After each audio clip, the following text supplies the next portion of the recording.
So here esigomu the oil for about 50 minutes. So it watch if una the milk turn to go to honey brown. So that's why anega for not to go ready. Water. So after can be a check here 15 minutes for not dinner ready.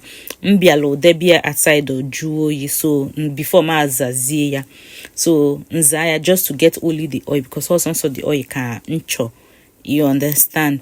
Then this oil is so good, it's so beneficial, all the very very healthy, unadulterated pure coconut oil, only hair Korea. So you can use it to make cream, you can you can mix it with shea butter and avocado oil, your water for your babies. You can also rub it, all the very nice, so it's so nice. And it is healthy. You can use it to cook.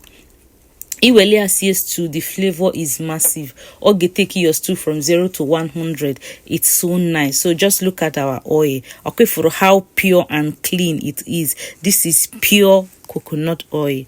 Thank you.